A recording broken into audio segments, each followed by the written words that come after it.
Hey, what's up guys, it's Jared from Valorant Update, and in today's video we'll be breaking down what we know in the Valorant storyline so far. It all begins with an event called the First Light, which was a phenomenon that spanned all the way across the globe that not only led into a shift on how the government works, but also how technology is being utilized. Not only did the First Light event spike the radionite levels across Earth, but select people were starting to show side effects by having abilities. These people that were affected by First Light are what we refer to as Radiants. Now, while the Riot devs haven't gone in depth as to what happened during the First Light, we have gotten some teasers inside the player card.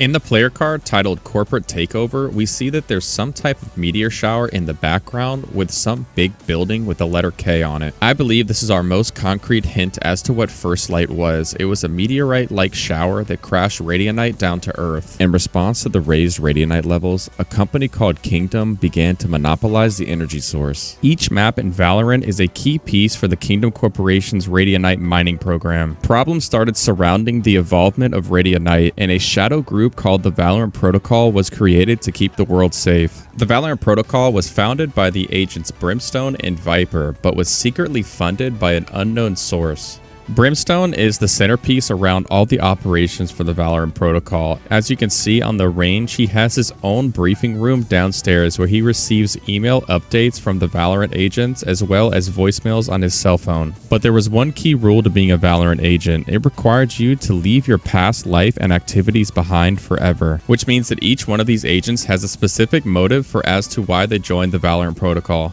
With the aid of Radionite, the Kingdom Corporation becomes a straight-up monopoly and takes over 3/4 of the world's power. Kingdom, whose radionite power program accounts for more than 3/4 of the world's energy production. And it becomes apparent that the Kingdom Corporation is willing to say anything to be able to mine radionite. The city of Rabat, Morocco, also known as the map Bind, had posters on the wall referring to the Kingdom Corporation as rats. Voice lines from the agents Viper and Cypher reveal that the Kingdom Corporation has told the town of Rabat lies in an effort to take their radionite. What has Kingdom done to this town? However pretty their lies are, they're just sucking my city dry. The lies we've told this city. Just to pry it open and suck it dry. But it's not just Kingdom that's looking to harvest the radionite, as the Valorant Protocol gets a tip that there's somebody carrying a mysterious package inside Venice, Italy. Tell me you have the package. I would if somebody was a little less aggressive.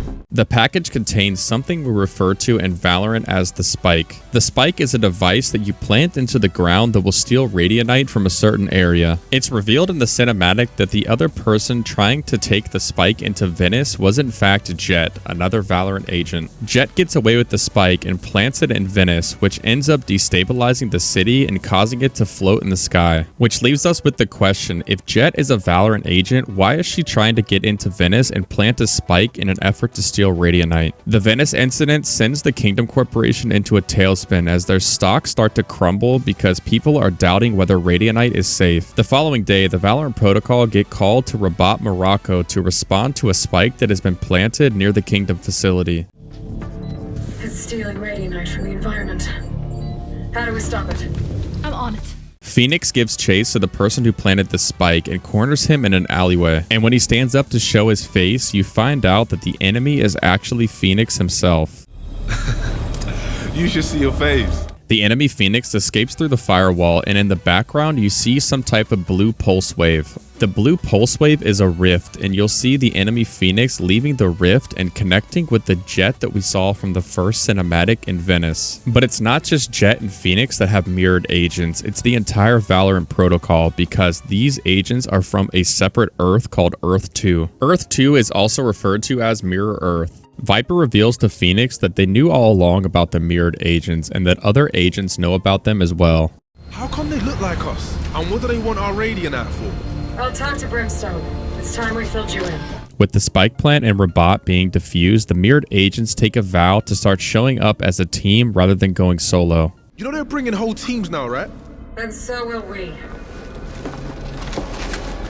Which leads the mirrored agents on an attack at a Kingdom shipping facility located in Bennett Island, Russia. As the spike begins to destabilize the environment, Yoru takes out the last mirrored agent and defuses the spike and saves the shipping center. But there's still one major question unanswered. Why are the agents from Earth 2 going to Earth 1 and trying to steal their radionite? And that question starts to be answered when we got the reveal of the map Fracture. Fracture is a top secret radionite testing ground that reveals a lot about the Kingdom Corporation. Most important factor it reveals is that the Kingdom Corporation actually spans over Earth 1 and Earth 2. Earth 2 being called Omega Sector and Earth 1 being called the Alpha Sector. And we know that somehow the mirrored agents are affiliated with Kingdom because the spike has a Kingdom logo on it. There's one major difference between the Omega Sector side of Fracture and the Alpha Sector. The Omega Sector side of Fracture is the only active Valorant map to show orange radionite boxes. And we got an idea for what the orange radionite boxes mean during the Duality cinematic. Killjoy attempts to defuse the spike but doesn't have enough power, so Viper tells Phoenix to take the green radionite box and superheat it to make it more powerful. Not enough power! It needs to be superheated. Get that hit.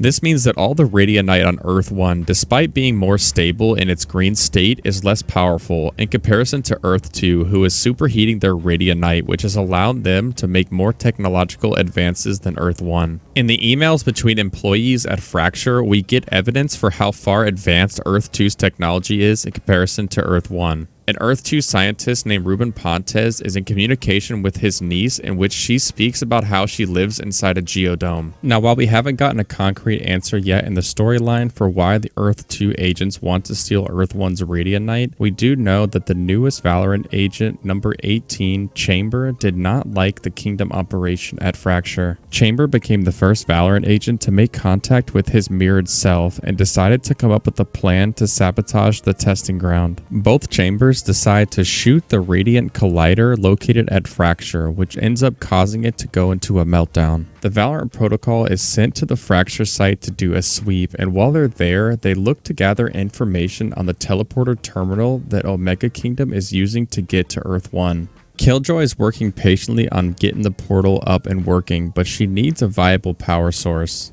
Finding a viable energy source is proving problematic. Valorant's creative director put out a hint recently that correlates to today's storyline. It deciphers into a message from Chambers stating that he got the schematic. Killjoy, I hear your latest project lacks a power source. Do not be embarrassed. I have a solution. And we can be expecting to see the answer with what's going to happen with the teleporter likely in the next upcoming cinematic. And that's the Valorant storyline that we have so far. I will make another lore video update part 2 whenever we get more cinematics and more information regarding the storyline. If you enjoyed this video, please give it a thumbs up, hit that subscribe button if you're interested in more of my Valorant content. And as always, my name is Jared, and I will see you guys next time.